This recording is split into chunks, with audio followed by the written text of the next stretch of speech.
रात के 2:17 बजे पहाड़ों के बीच बना हिल व्यू होटल घने कोहरे में डूबा हुआ था। बाहर तेज बारिश हो रही थी। अचानक होटल की तीसरी मंजिल से एक भयानक चीख गूंजी। बचाओ! चीख इतनी डरावनी थी कि कई मेहमान अपने कमरों से बाहर निकल आए। होटल मैनेजर महेश घबराकर दौड़ा। चीख कमरा नंबर 307 से आई थी। वह दरवाजे तक पहुंचा। सर, दरवाजा खोलिए। कोई जवाब नहीं। फिर उसने जोर से दरवाजा पीटना शुरू किया। फिर भी कोई आवाज नहीं। कुछ ही सेकंड में सिक्योरिटी गार्ड भी आ गए। सर, लगता है अंदर कुछ गड़बड़ है। दरवाजा तोड़ो। एक जोरदार धक्का, फिर दूसरा। तीसरे धक्के में दरवाजा टूट गया। जैसे ही सभी अंदर गए, उनकी चीख निकल गई। कमरे के बीचों बीच एक आदमी फर्श पर पड़ा था। उसकी आंखें खुली हुई थीं। चेहरे पर ऐसा डर था जैसे मरने से पहले उसने कोई भयानक चीज देख ली हो। लेकिन असली रहस्य कुछ और था। कमरा अंदर से लॉक था। खिड़कियां बंद थीं। बालकनी भी बंद थी। कोई अंदर आया ही नहीं था। तो हत्या हुई कैसे? तभी एक महिला मेहमान चिल्लाई, दीवार देखो। सभी की नजर दीवार पर गई। लाल रंग से एक नंबर लिखा था, 13। बस, न कोई नाम, न कोई संदेश, सिर्फ 13। कुछ देर बाद पुलिस पहुंची और केस सौंपा गया शहर के सबसे तेज दिमाग इंस्पेक्टर आरव सिंह को। उसे लोग मिस्ट्री हंटर कहते थे क्योंकि उसने कई असंभव केस सुलझाए थे। लेकिन उसे नहीं पता था यह केस उसकी जिंदगी बदल देगा। आरव कमरे में घुसा। उसने चारों ओर देखा। सब कुछ सामान्य लग रहा था। कोई संघर्ष नहीं, कोई हथियार नहीं, कोई फिंगरप्रिंट नहीं, मानो मौत हवा में से आई हो। फिर उसने मृत आदमी की जेबें चेक करनी शुरू की। उसे एक पुराना वॉलेट मिला, कुछ नकदी, एक होटल की रसीद और एक पुरानी फोटो। आरव ने फोटो उठाई। जैसे ही उसने तस्वीर देखी, उसका चेहरा सफेद पड़ गया। उसके हाथ कांपने लगे क्योंकि तस्वीर में जो व्यक्ति खड़ा था वह खुद आरव था। ये कैसे हो सकता है? आरव फुसफुसाया। उसे याद नहीं था कि उसने यह फोटो कभी खिंचवाई हो। और सबसे अजीब बात, फोटो बहुत पुरानी लग रही थी, लगभग 20 साल पुरानी। तस्वीर में कुल 5 लोग थे, लेकिन बाकी 4 चेहरों पर काली स्याही लगी हुई थी। सिर्फ आरव का चेहरा साफ था, जैसे किसी ने जानबूझकर बाकी सबको मिटा दिया हो। तभी फॉरेंसिक अधिकारी बोला, सर, मृतक की पहचान मिल गई। कौन है? आरव का दिल तेजी से धड़क रहा था। फोन कट चुका था। पूरा घर अंधेरे में डूबा हुआ था और खिड़की के बाहर कोई खड़ा था। बारिश लगातार हो रही थी। बिजली चमकी। एक सेकंड के लिए उस आदमी का चेहरा दिखाई दिया। काले कपड़े, चेहरे पर सफेद मास्क और उसकी आंखें सीधे आरव को घूर रही थीं। आरव तुरंत अपनी पिस्तौल निकालकर दरवाजे की तरफ भागा। वह बाहर निकला, लेकिन बाहर कोई नहीं था, सिर्फ बारिश और सड़क पर दूर तक फैला सन्नाटा। तभी उसकी नजर जमीन पर पड़ी। वहां एक छोटा सा काला लिफाफा रखा था, जैसे किसी ने अभी अभी छोड़ा हो। आरव ने सावधानी से लिफाफा खोला। अंदर एक कागज था। उस पर सिर्फ एक लाइन लिखी थी, याद करो, अनाथालय। आरव का माथा सिकुड़ गया। अनाथालय? उसे कुछ समझ नहीं आया। वह कभी किसी अनाथालय में नहीं रहा था। कम से कम उसे ऐसा याद नहीं था। अगली सुबह पुलिस स्टेशन। आरव पूरी रात नहीं सोया था। उसने तुरंत अपनी टीम को बुलाया। मुझे विक्रम अरोड़ा की पूरी हिस्ट्री चाहिए।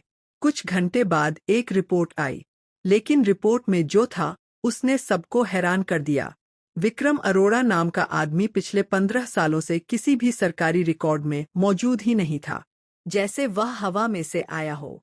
तभी एक कांस्टेबल दौड़ता हुआ आया। सर, क्या हुआ?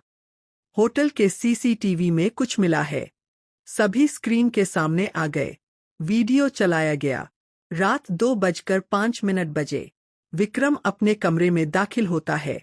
उसके बाद कोई भी अंदर नहीं जाता। 2:17 बजे चीख सुनाई देती है, लेकिन उससे ठीक 30 सेकंड पहले कैमरे में कुछ अजीब रिकॉर्ड हुआ। तीसरी मंजिल का पूरा कॉरिडोर अचानक ब्लैक हो गया, सिर्फ 7 सेकंड के लिए। फिर कैमरा वापस चालू हो गया और उसके बाद चीख सुनाई दी, सिर्फ 7 सेकंड।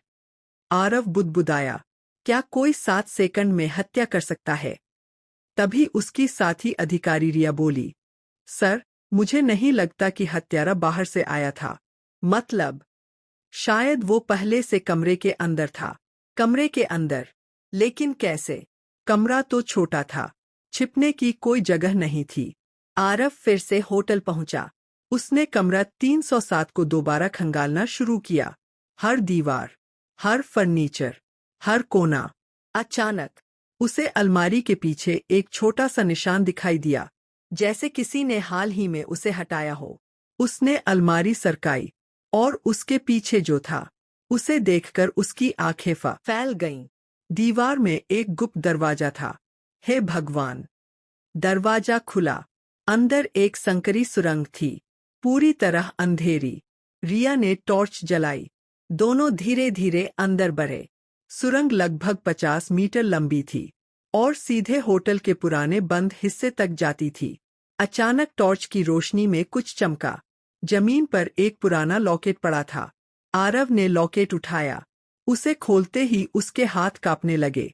अंदर एक छोटी तस्वीर थी, एक बच्चा, लगभग 8 साल का। वह बच्चा आरव खुद था। ये कैसे हो सकता है?